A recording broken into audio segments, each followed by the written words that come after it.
और एक बड़ी डेवलपमेंट विमल भाई और हुई इस बीच पिछले मैच और इस मैच के बीच में, जिसके बारे में सभी जानते हैं, पूरी की पूरी चयन समिति को बर्खास्त कर दिया गया और हाँ उसको लेकर भी बड़ी चर्चाएं हैं। आप बताइए, आप वहाँ इतने स्पोर्ट्स जर्नलिस्ट के साथ हैं, आपका खुद का आकलन, खुद के आपके सोर्सेज क्या कहते हैं? आकाश चोपड़ा के माध्यम से सर, आपका वीडियो देख के आए हैं, लाइव अपडेट आपने दी, थैंक्स। Thank you. तो वो चयन समिति वाली जो बात कर रहे हैं ना, मुझे लगता है कि देखिए ये ठीक, कई लोग कह रहे हैं कि ठीकरा फोड़ा गया है, लेकिन मैं ये नहीं कहूंगा कि देखिए भाई ये हार्श डिसीजन है, क्योंकि देखिए किसी वर्ल्ड कप की किसी को तो जिम्मेदारी तय करनी होगी। अब मैं वन बाय वन आता हूँ कि आप राहुल द्रविड़ और कोच और कप्तान सबसे पहले निशाने पे आएंगे कि भाई इन्होंने क्या किया, ठीक है ना। मुझे लगता है इनको बेनिफिट ऑफ डाउट इसलिए मिला कि सिर्फ 1 साल का वक्त हुआ है, ये 1 साल का इनका टेन्योर हुआ है। इनको 2 साल का सीधा कॉन्ट्रैक्ट दिया गया था, 2 साल इनको कहा गया था कि भाई 2023 वर्ल्ड कप तक आप कप्तान रोहित शर्मा और कोच राहुल द्रविड़ रहेंगे। तो शायद वो हार्श रहता कि 1 साल में आप तुरंत कप्तान और कोच को बदलाव करते, क्योंकि आपने रवि शास्त्री को हटाया, आपकी 2023 की प्लानिंग है। अब चयन समिति की बात अलग है। चयन समिति को क्यों ये एक तरह से देखा जाए अपमान सहना पड़ा, उसकी वजह है नंबर 1, चयन समिति जो है आज के डेट में प्रोफेशनल है। चयन समिति को 4 साल का इनका कॉन्ट्रैक्ट होता है, लेकिन अभी 2 साल भी नहीं हुए हैं। अब आप बताइए कि पिछले 5-6 टीम सिलेक्शन हुए, चयन समिति ने कभी भी प्रेस कॉन्फ्रेंस नहीं, उनकी कोई भी बातें नहीं हमें समझ में आती है, टीम सिलेक्शन क्या रहा, क्यों रहा। अच्छा, अगर आप डिसीजंस में देखें तो वो डिसीजंस में आपको दिखेंगे कि भाई टीम मैनेजमेंट ने जो भी चाहा, ये पहले भी हो रहा था, जो चाहा हमें ये बॉलर चाहिए, ये बैट्समैन चाहिए, वो उनको मिला।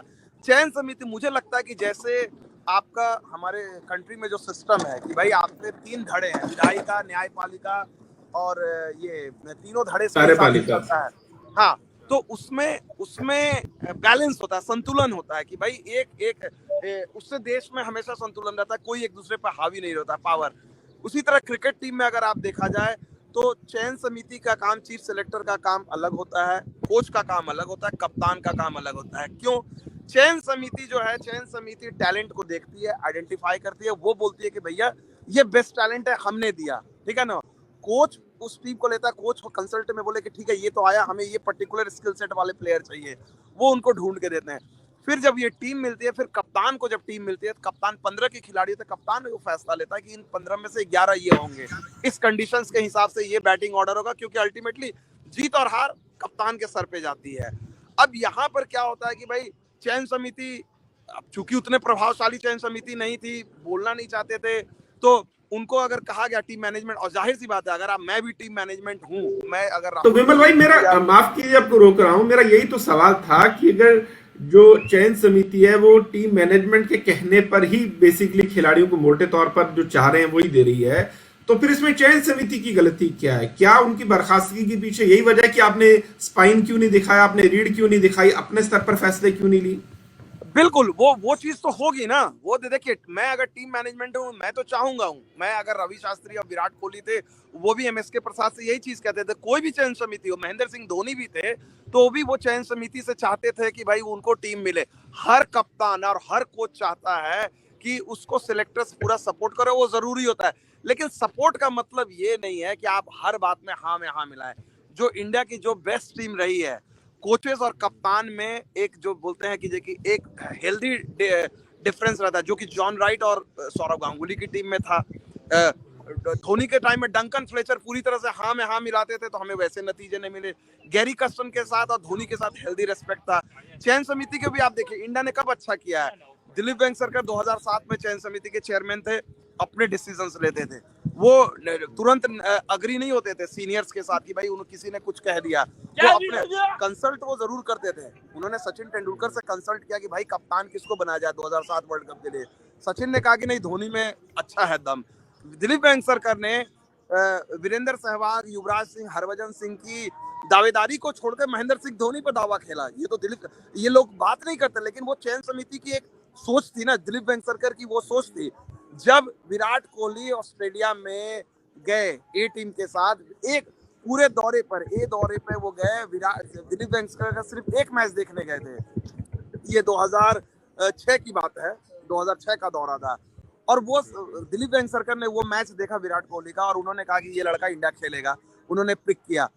एस बद्रीनाथ, एस श्रीनिवासन उस समय चेयरमैन थे, इंडियन टीम बोर्ड प्रेसिडेंट थे, वो लगातार बद्रीनाथ, क्योंकि चेन्नई से आते थे, लगातार बोलते थे कि इसको लो इसको ले।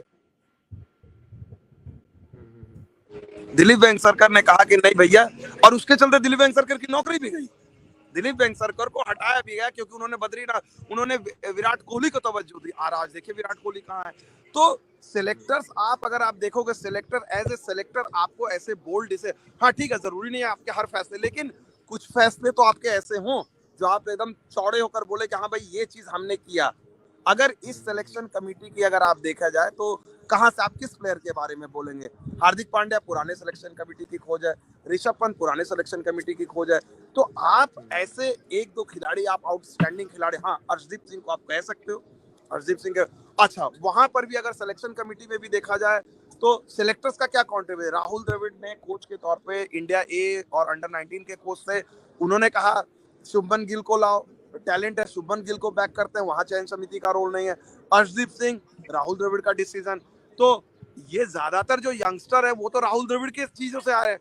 यहाँ पर मैं मानता हूँ सिलेक्शन कमेटी अग्री करती, लेकिन सिलेक्शन कमेटी अपनी तरफ से भी तो बोलती कि भाई नहीं, हम आपको ये प्लेयर दे रहे हैं, और अगर वो प्लेयर, अब आप द फैक्ट देखिए, मैं आपको एक बड़ी, एक लाइन में, नीरज भाई मैंने ज्यादा बोल दिया, एक लाइन में मैं आपको बात समझाना चाहूंगा। सिलेक्शन कमेटी ने जो टीम चुनी, जो टीम इंडिया की वर्ल्ड कप खेली, उसमें से 8 खिलाड़ी, लगभग 8 खिलाड़ी दोबारा इंडिया के लिए T20 फॉर्मेट में नहीं खेलेंगे। दिनेश कार्तिक, आर अश्विन, ठीक है ना, भुवनेश्वर कुमार भले 1-2 वनडे यहाँ पर खेले, शायद बहुत ज्यादा नहीं खेलेंगे। बैट्समैन में अभी भी हम लोग डिबेट कर रहे हैं कि हो सकता है विराट कोहली, रोहित शर्मा, ये लोग आगे ना खेले, 2024 की टीम में नहीं हो, तो दिनेश कार्तिक नहीं खेल रहे हैं, तो अब कमेंट्री बॉक्स में। तो इसका मतलब ये है कि आपने जो एक कोई वीक वाली टीम नहीं चुनी कि जो वर्ल्ड कप में आपके पास मजबूरी थी, आपने एक ऐसी टीम खड़ी की कि जो आपको ले जाए। क्योंकि जाहिर सी बात है, ऐसा तो नहीं हो सकता ना कि एक हफ्ते पहले वो टीम वर्ल्ड कप खेल रही हो और एक हफ्ते बाद आधी टीम के खिलाड़ी अब T20 फॉर्मेट में नहीं दिखेंगे। तो basically you cared for reputation, आपने ये और रेपुटेशन का मतलब हर किसी के लिए, आपने चाहे बल्लेबाज के रेपुटेशन की परवाह की, गेंदबाज दिग्गज, और वो सारे दिग्गज खिलाड़ी हैं, ऐसा नहीं है कि वो दिग्गज खिलाड़ी नहीं है, लेकिन क्या उनकी साख को इतनी ज्यादा तवज्जो देना उचित था? और ये कॉल तो लेना था। और राहुल द्रविड़ जब खिलाड़ी थे, जब 2007 में वो इंग्लैंड दौरे पे कप्तान के तौर पे गए थे, मुझे याद है, मैं उस दौरे पे था, टीम सेलेक्ट हो रही थी वर्ल्ड कप के लिए, तो राहुल द्रविड़, गांगुली और तेंदुलकर को होना था, तो राहुल द्रविड़ ने खुद कप्तान के तौर पर कहा कि नहीं, हमारे लिए ये फॉर्मेट नहीं है। राहुल द्रविड़ ने एज ए कोच उस समय बड़ा बोल्ड कॉल दिया था कि ये सीनियर खिलाड़ियों के लिए नहीं है। तो ये कॉल चेतन शर्मा और उनके साथी तो ले सकते थे, वो तो बोल सकते थे कि भाई ये जब 15 साल बाद ये बात सही थी तो आज भी हो सकती थी। तो मुझे लगता है कि कहीं ना कहीं तो, क्योंकि आपको देखिए, आप चयन समिति में आपको 60 लाख रुपए पर ईयर मिलते हैं, आपकी अकाउंटेबिलिटी है, और ये अकाउंटेबिलिटी ऐसा नहीं है कि राहुल द्रविड़ और रोहित शर्मा आज के डेट में उन पर कार्रवाई नहीं हुई है या बच गए, उनको वक्त है। अगर 2023 में वर्ल्ड कप जीतेंगे बल्ले बल्ले, लेकिन अगर 2023 में वनडे वर्ल्ड कप नहीं जीतेंगे तो आपको क्या लगता है कि भाई रोहित शर्मा पर या राहुल द्रविड़ पर बोर्ड उनसे बातें नहीं करेगा? बिल्कुल करेगा। ये दरअसल ये इंटरनेशनल क्रिकेट, आप देखिए वर्ल्ड क्रिकेट में 4-4 साल का साइकिल है, वर्ल्ड कप के बाद टीमों में बदलाव होता है, कोचिंग सेटअप में। इंडिया के साथ ऐसा रहा कि बीच में एक बार हुआ। विमल भाई, आपने कहा कि अगर 2023 का वर्ल्ड कप रोहित नहीं जीतेंगे तो उनके खिलाफ भी एक्शन होगा। मेरा सवाल यही है कि जिस तरह से चयन समिति को बर्खास्त करके एक मैसेज देने की कोशिश की गई, हालांकि मैं उसे दिखावटी मैसेज मानता हूं, क्योंकि जब हमने बात कर ली कि सिलेक्शन कमेटी तो वही खिलाड़ी प्रोवाइड करवा रही है जो टीम मैनेजमेंट चाहती है, तो आप इस तरह से उन्हें बर्खास्त करके क्या मैसेज देना चाह रहे हैं? कि क्या वो कोई मनमर्जी कर रहे थे? तो सवाल ये है कि यही जो BCCI है, इसने कप्तानी के मुद्दे पर भी तो कोई स्ट्रॉन्ग स्टेटमेंट वर्ल्ड कप की हार के बाद दे सकता था। कहा जा सकता था कि भैया मतलब आप रोहित को हटाने की घोषणा कर सकते थे, किसी को तो इतनी बड़ी हार की जिम्मेदारी लेनी चाहिए। अगर सच में वे फॉरवर्ड में जो भविष्य की प्लानिंग में रोहित शामिल नहीं है, तो क्यों नहीं उनको लेकर कोई अभी ऐलान किया गया कि हम रोहित को हटाते हैं यहाँ से T20 कप्तानी से? नहीं, मेरे ख्याल से आप कह रहे हैं कि मतलब रोहित कप्तान के तौर पर रोहित या राहुल द्रविड़ पर, कोच पर क्यों नहीं जिम्मेदारी लेगी, ये कह रहे हैं आप? हाँ बिल्कुल। हाँ नहीं, मुझे लगता है इसका बड़ा सिंपल चीज है। मैं रोहित शर्मा को लेकर स्पेसिफिकली बात करना चाहूंगा। रोहित शर्मा का वो अनफेयर होता। आप रोहित शर्मा को आपने कप्तानी दी, रोहित शर्मा ने टीम को लीड किया, और पहले वर्ल्ड कप टूर्नामेंट में सेमीफाइनल तक लेकर गए, ठीक है ना, उनका पहला वर्ल्ड कप है। और आप सडनली किसी को एक नए युग में लेकर जा रहे हो, आप बोल रहे हो कि इंडियन क्रिकेट को लीड करो, और आप उसको एक साल बाद आप तो नहीं कह सकते कि हम आपको हटा दे रहे हैं जस्ट बिकॉज क्योंकि आपने सेमीफाइनल वर्ल्ड कप में सेमीफाइनल हार गए। सेमीफाइनल में न्यूजीलैंड की भी टीम हारी। हम ये भी नहीं भूल रहे हैं कि भाई रविंद्र जडेजा, जसप्रीत बुमराह थी, रोहित ने कहीं भी बहाना नहीं बनाया कि हमारे पास ये खिलाड़ी नहीं थे, ये खिलाड़ी नहीं थे। राहुल द्रविड़ के साथ भी यही बात लागू होती है। हाँ, उनकी अप्रोच को लेकर जो एक माइंडसेट था, जिस माइंडसेट से इंडिया खेल रही थी वर्ल्ड कप से पहले, वो अप्रोच नहीं दिखा। इसकी क्रिटिसिज्म हो सकती है और मुझे लगता है कहीं ना कहीं ये बात रिफ्लेक्ट कर रहे होंगे रोहित। और चूंकि रोहित को देखिए, रोहित की एक चीज माननी पड़ेगी, रोहित ने सेल्फ, बहुत कम लोग रियलाइज करते हैं, रोहित का बैटिंग का फॉर्म देखा जाए गिरावट आई है। क्यों आई है ये कोई नहीं देख रहा है। वो इसलिए आई है कि वो अनकैरेक्टरिस्टिकली खेल रहे हैं। रोहित का गेम है कि वो रुकते हैं, बाद में बड़ी पारी, चूंकि केएल राहुल उधर से रन नहीं बना तो रोहित ने रिस्क लिया, अननेसेसरीली वो रिस्क लेते थे, उन्होंने अपना गेम ज्यादा रिस्की बनाया। दूसरा कप्तान रहता तो वो बोलता कि नहीं मैं अपने लिए खेलूंगा। तो वो और एक जो चीज, जो सबसे बड़ी चीज हुई है, जहां पर ऑब्वियसली बात है कप्तान और कोच, सिलेक्शन कमेटी तीनों जिम्मेदार हैं। ये चीज लिखी हुई थी कि भाई कोई भी टीम फ्रेंचाइजी में, T20 फ्रेंचाइजी में भी रोहित शर्मा, केएल राहुल, विराट कोहली, ये टॉप ऑर्डर नहीं हो सकता है विथ ऑल। किसको हटाना नहीं हटाना ये हमें और आपको कहने की जरूरत नहीं है। शायद हम लोग क्रिकेट के, हम लोग उस लेवल पे खेले नहीं है तो हमारा सजेशन देना। तो विमल भाई यही एक बड़ा सवाल है कि जब सभी जानते हैं, as a normal cricket fan हम जानते हैं, क्रिकेट देखने वाले समझते हैं कि किसी भी बैटिंग लाइनअप में आज के दौर में केएल राहुल, रोहित शर्मा, विराट कोहली आपके टॉप 3 नहीं हो सकते हैं। तो फिर ऐसी कौन सी ताकत है जो इन तीनों में से किसी को वहां रिप्लेस करने से रोक रही है? केएल राहुल, जैसा मैंने पहले कहा, पूरे साल क्रिकेट नहीं खेलते हैं, एशिया कप में आते हैं सीधा ओपनिंग करने लग जाते हैं। एशिया कप में भी आपने देखा वो फॉर्म में नहीं थे। आपने कहा कि रोहित केएल राहुल की वजह से अंडर प्रेशर थे, मतलब रोहित को रियलाइज था कि केएल राहुल फॉर्म में नहीं है, तो रोहित को कौन रोक रहा था एक्सपेरिमेंट करने से? प्रिसाइजली यही बात जो आपने बोला, ये बात सबको पता थी कि भाई ये तीनों समस्याएं एक साथ नहीं खेल सकते हैं। तो ये डिसीजन किसको लेना था? चीफ सेलेक्टर को लेना था ना। सिलेक्शन कमेटी बोलती कि भैया ये प्रॉब्लम है, हम इन तीनों को एक साथ नहीं खेलने देंगे, हम आपको ये तीनों में से हम किसी को, अब बात आती है तीनों में से बिल्ली के गले में घंटी बांधे कौन? भाई चयन समिति पब्लिक रिलेशन एक्सरसाइज के लिए नहीं है।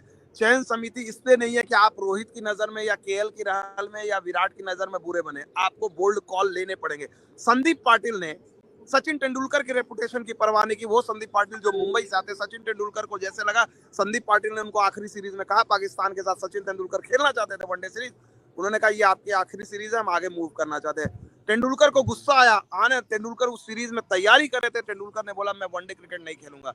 तेंदुलकर ने कोई ऐसे ही ग्रैंड वे में वनडे क्रिकेट को विदाई नहीं दी थी। 2011 फाइनल के बाद वो खेलना चाह रहे थे, वो चाह रहे थे 2015 का वर्ल्ड कप खेले। संदीप पाटिल ने कॉल लिया, नाराज हुए, मूव ऑन हुए। चेतन शर्मा और उनके साथियों को ये कॉल लेना था। अब आ जाता है रोहित शर्मा के लिए, तो आप ये कॉल नहीं ले सकते थे क्योंकि आपने उनको कप्तान बनाया है, वो टॉप ऑर्डर में एग्रेसिव भी खेलते हैं। अब बात आ जाती है केएल राहुल की, तो केएल राहुल का कॉल कौन लेगा? ये तो चेतन शर्मा जी ने लेना था कि केएल राहुल है या नहीं है, वो बेस्ट जज है। विराट कोहली ने वर्ल्ड कप में रन बनाया, विराट कोहली की फॉर्म अच्छी थी, उनकी फॉर्म को लेकर डिबेट हो रही थी, विराट कोहली को बैक किया, कप्तान ने बैक किया, कोच ने बैक किया, चयन समिति ने बैक किया और उन्होंने डिलीवर भी किया अपने एक्सपीरियंस पर। क्या अगर हम तीनों को ले रहे थे तो हम ये भी कर सकते थे कि ठीक है भाई तुम तीनों को टीम में लो, लेकिन तीनों टॉप ऑर्डर में बैटिंग नहीं करेंगे।